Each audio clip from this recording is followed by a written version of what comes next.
अहंकार का शमन। पैर से कांटा निकल जाए तो चलने में सहजता आती है, और यदि मन से अहंकार निकल जाए तो सकारात्मक सोच का आगमन होने लगता है और जीवन जीने में आनंद आता है।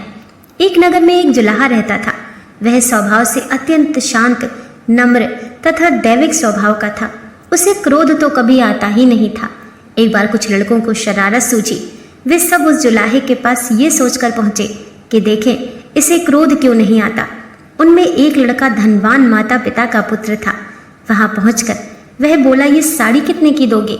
जुलाहे ने कहा, 10 रुपए की। तब लड़के ने उसे चिढ़ाने के उद्देश्य से साड़ी के 2 टुकड़े कर दिए और एक टुकड़ा हाथ में लेकर बोला, मुझे पूरी साड़ी नहीं चाहिए, आधी चाहिए। इसका क्या दाम लोगे? जुलाहे ने बड़ी शांति से कहा, 5 रुपए। लड़के ने उस टुकड़े के भी 2 भाग किए और दाम पूछा। जुलाहा अब भी शांत था। उसने बताया 2.5 रुपए। लड़का इसी प्रकार साड़ी के टुकड़े करता गया। अंत में बोला, अब मुझे ये साड़ी नहीं चाहिए, ये टुकड़े मेरे किस काम के? जुलाहे ने शांत भाव से कहा, बेटा अब ये टुकड़े तुम्हारे ही क्या, किसी के भी काम के नहीं रहे। अब लड़के को शर्म आई और कहने लगा, मैंने आपका नुकसान किया है, अतः मैं आपकी साड़ी का दाम दे देता हूँ। संत जुलाहे ने कहा कि जब आपने साड़ी ली ही नहीं तब मैं आपसे पैसे कैसे ले सकता हूँ? लड़के का अभिमान जागा और वह कहने लगा कि मैं बहुत अमीर आदमी हूँ, तुम गरीब हो, मैं रुपए दे दूंगा तो मुझे कोई फर्क नहीं पड़ेगा, पर तुम ये घाटा कैसे सहोगे? चूंकि नुकसान मैंने किया है तो घाटा भी मुझे ही पूरा करना चाहिए।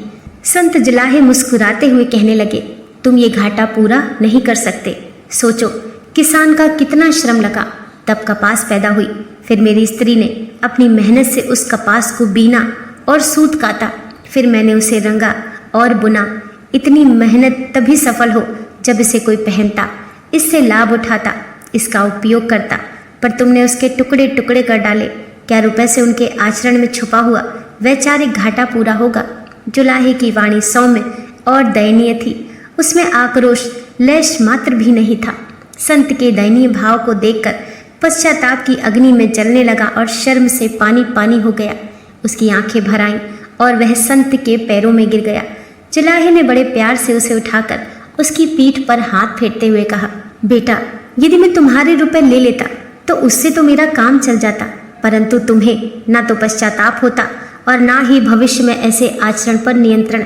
इस प्रकार तुम्हारे अहंकार का शमन नहीं होता। लड़के को संत के महान सोच का आभास होने लगा।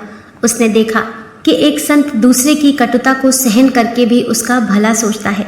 साड़ी एक गई, मैं दूसरी बना लूंगा, पर तुम्हारी जिंदगी एक बार अहंकार में नष्ट हो गई तो दूसरी कहाँ से लाओगे तुम?